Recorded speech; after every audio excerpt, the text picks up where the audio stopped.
We're talking about Future Diary. Hold on a second. And don't judge me. I can't read Japanese.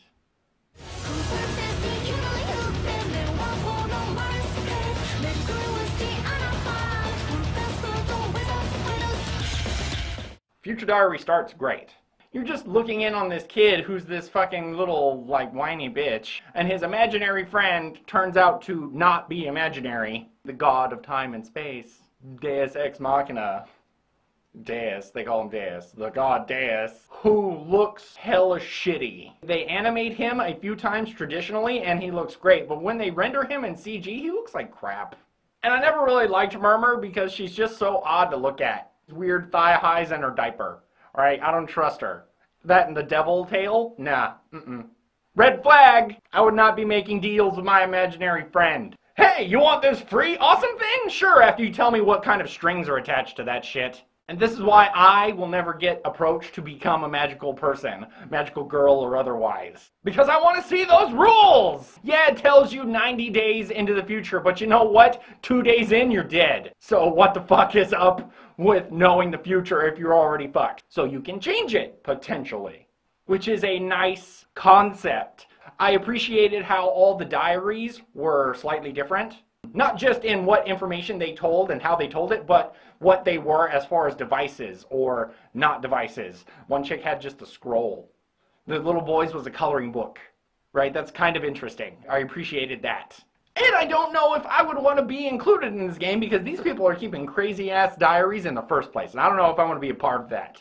Yuno is keeping 10-minute timestamps of Yuki at all times. That's not creepy. No. Yes, it fucking is. Yeah, it is. And Yuki's is almost totally useless. The indiscriminate diary. I ate a pickle. I got hit by a car. Wait a minute, what was that last one? Yeah, that's what it's like. The anime really focuses in on this main concept at first, and then as it progresses, it gets so out here that you're like, I don't even care. Just get it over with.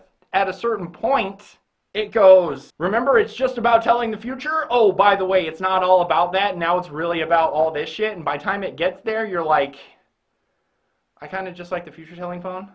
I didn't like either of the main characters because these two are your main characters. Yuki and Yuno, they are your main characters. Yuno, she's the main character. She's got the pink hair. And, you know, Yuki's the main character because he's a douchebag who had a pretty good situation until you decided to get a future phone. Why couldn't you have just been in your room masturbating like everybody else? When you first start watching the anime, you meet Yuno. You have a question mark. Crazy? Question mark. She's nice. She's a little off. She's probably just a loner. She's not a little off. She's totally off the map. And it's not a question. It's a period. Yuno, crazy. That is a statement, not a question. She is not right. Red flag, I would not be depending on her. And this dumbass depends on her. Completely. And you really don't like either of them. You like 9. 9's the shit. Even though she's hella crazy at first. But you like 9. And the only redeeming character in this whole game is the terrorist. She's the only one that you really like and hope for the best. She has the most growth as far as likability. Yuki has character development, but you don't like him because it's too late. Even 7 was disappointed in you, and they had fucked up ass lives. At least 7, at least they weren't brother and sister. I was like, oh, thank God. I don't blame them for doing what they're doing. This is a crazy fucked up game with crazy fucked up rules, with crazy fucked up consequences, and a crazy fucked up reward. You become the Lord of Space and Time, I guess. And the fact that he doesn't have the balls to just do what needs to be done, which is either off her quick or get the fuck away from her. Get away from, she is not stable. You knew that the second this game started. She is not. Red flag. She's way too into you. She wrote become your wife on your wish survey. I don't even know you. No. Fuck that. Like I said, it starts super strong because it starts off, they tell you what just happened, but you as a first-time watcher don't realize what you're looking at. But they tell you what just happened, and it's fucked up. It gets right into it. It's not like you get an episode and a half of happy fun time. You don't. You start off, blood has been shed. It is serious. You know what kind of show you're in for. And it doesn't disappoint. And I'm going to address something. There's something called gore porn, but it isn't really that, which I enjoyed. It's not gore for the sake of gore's sake, and that kind of gets old. But this doesn't do that. There's actually enough intrigue, and you want to know what is going on. It's like, and then you finally find out, and you're like, oh, shit. And that might have to do with the fact that it's a little long.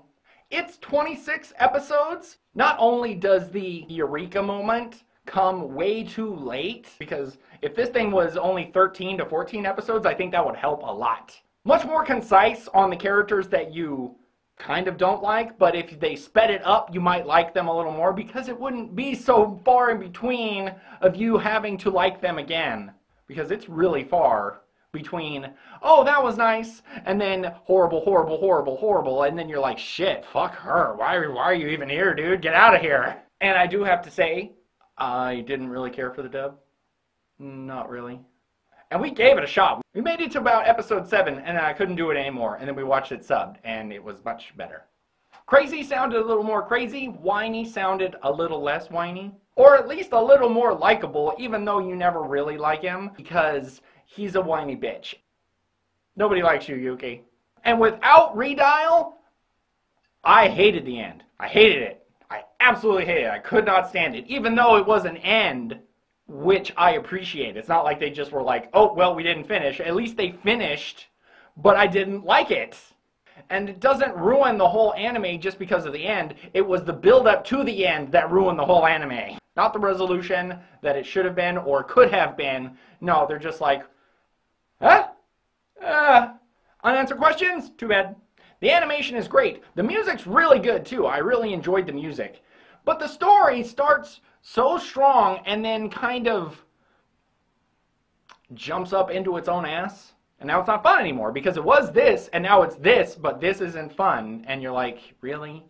Really? First of all, it didn't need a twist, and I think the twist kind of ruined it. At least the way they did it, I thought was kind of lazy.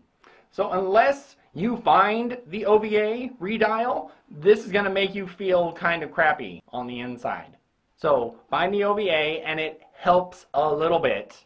Not a whole bunch. I'm not going to say, oh, you found the OVA, now you should buy that shit, because you shouldn't. Because my official rating and my unofficial rating system, it's watchable. And like I said, the beginning is super strong and involving. It just tapers off towards the end, and you kind of get lost in its bullshit. And I'm sorry, because apparently a lot of people like this, but if it had stayed true to what it was at the beginning, I would have liked it more. This is AniView by Dave. I, of course, am Dave. If you have any questions, comments, confusions, suggestions, put them below, and I will get back to you. See you next time, you creepy-ass diary motherfuckers. Finished filming. Eat sandwich. Dead end. I wanna see just how we do.